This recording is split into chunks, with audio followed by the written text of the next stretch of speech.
thumbs up for? Because I've got the camera going. You can carry on, love. I thought you were doing it with me. Oh, I don't know, apart from the kneading bit, I don't need to turn it on. Oh, blimey.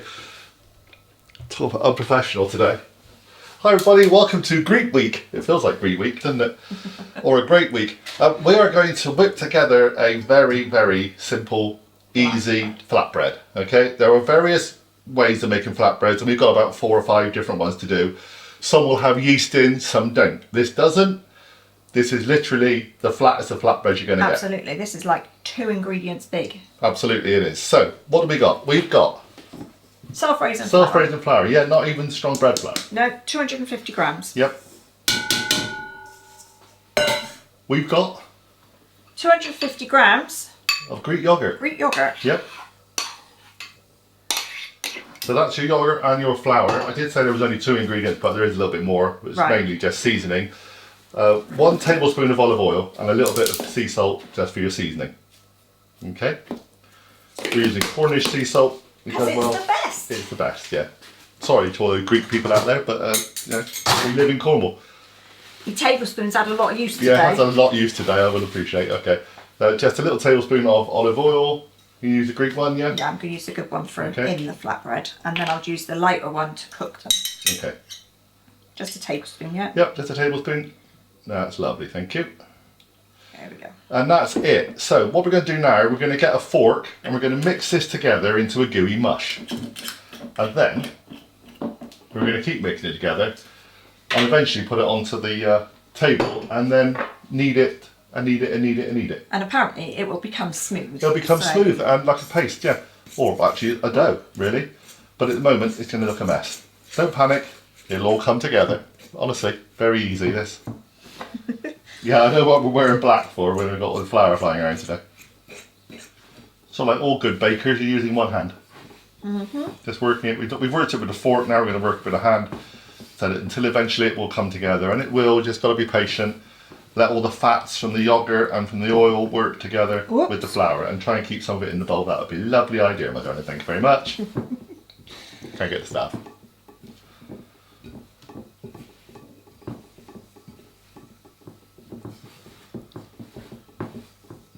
Yeah, it's starting to come together now. It's just starting to almost get like a clean bowl happening. Yeah.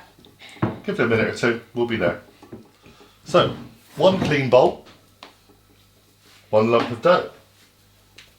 I'm just going to knead it for a while, just until it becomes smooth. We're going to swap over, I guess, in a second, because Kelly doesn't really do kneading very well, do you? That's with your hands. It hurts my hands. Actually, this is quite nice because it's quite a soft dough, but it's not particularly sticky. Reminds me a bit of the dough we did the other day for the buns that we did. That was quite nice. Oh yeah, the splits. The splits, yeah, the Devonshire splits. So John, how many flatbreads do you think we should make? Well, you're good at cutting things up, aren't you? It depends on the size of the flatbread you want. Basically, these are not going to get any bigger once you roll them. That's lovely. Yeah, so... It says between 4 and 8. Yeah. So I personally... You've got to go 6, aren't you? No, I would go 8 smaller ones. Yeah, go for smaller ones. I'd say smaller ones. Right. Here we go. 1. Yes, well done. 2. That's 2. Yeah, go on. 3. Yeah. Well, yeah. 4. Okay. Now that was where I got confused the last time. That's all right. Just do those, and then you've got 8. 5. Lovely. Well done. 6. Maths is not Kelly's strong 7. point, as you would have seen from the Devonshire split debacle. 8. So now all you do is you just roll these into a ball. You do. And then you roll them out. Don't they feel With nice? a rolling pin. They do feel nice actually, yeah, kind of, oh. Like funny Play-Doh, isn't it? Yeah. So, we're going to just sort these out, and then we're going to roll them out into little flat breads about, well, about that thick. Just under a centimetre, about that. They're not going to puff up or anything, not really. No, well, I mean, there's a little bit of self-raising element in them Because because they it's haven't been self-raising left flour. or anything like but there's not yeast in it. No, not the yeasted ones.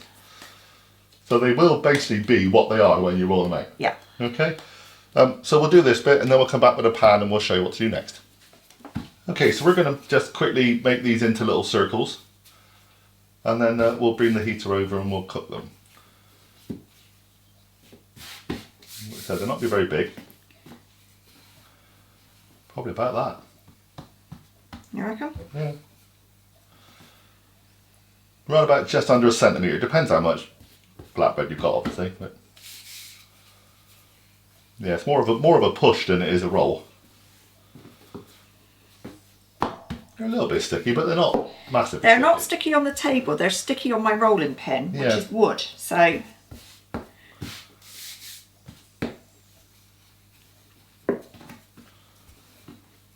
This is just simple fare. You can do these. You can do these for breakfast. You can do these anytime. How long do they take? Nothing really.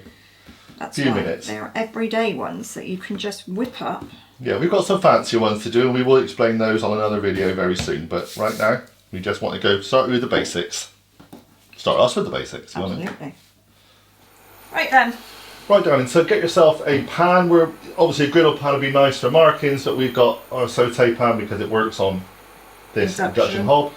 Just a little drizzle of olive oil we're using, just to help stop things sticking. Brush that over. Now these are going to take about 5 minutes at the most, okay? So what we do is you take one of these, take your pick, we've got a whole bunch of them for you to try when they're warm enough. It's not warm yet. Okay, we're going to let this warm up just for a second.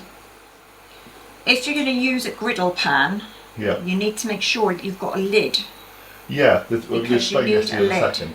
A bit like when you do burgers and you put a lid on a burger to cook them. Same kind of way. So, what do we do, John? what do you do? Well, I've got a picture of these. We've tried to roll these out roughly. You pop them in the pan. Should we do 2 at a time? Well, I think because ours are quite small, we could do 2 at a time. If they were larger, you could obviously do 1 at a time. Put 2 in, that's right, pop your lid on. And leave that for about a minute with the lid on. Then what we're going to do, we can take the lid off, and we're going to carry on cooking them for about another minute with the lid off. Then we're going to flip them over and cook them for 2 to 3 minutes on the other side, and then they're done. Okay? We've also got a clean tea towel here, which you won't see because off camera. The idea is you do them in batches, so once they're done, pop them into this, fold them over in a tea towel, keep them warm. Keep them warm, okay? And they'll be done when they're finished. That's as quick as they are to make. You can have this done in 15 minutes. Yeah. Yep.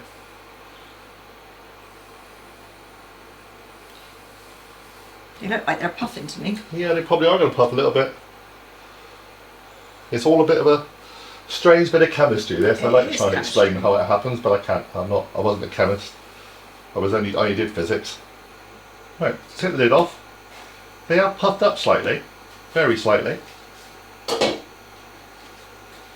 Now you leave them off with the lid off now, so you cook them for about another minute. More than likely just crisping the underside, and then you flip them over for about 2 to 3 minutes on the other side, and then we're done. Almost like a pancake, really. Mm. So we're going to do these, and we'll show you a batch of them at the end, okay?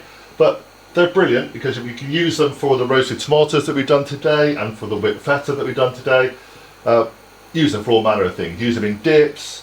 Brilliant. We could use them for breakfast with jam. Breakfast, yeah, anything you want really. Honey, again, yogurt works. Anything savoury. They're just fantastic. Honestly, use them for anything like that. So we will see you very soon. We're going to put a picture at the end. Thanks so much for watching. Let's do a little quick video today. Another little quick Greek video. Put all these 3 things together we've done today. The whipped feta, the tomatoes, and the flatbreads. You'll have a brilliant, brilliant lunch or dinner. That's what we're doing. See you, everybody.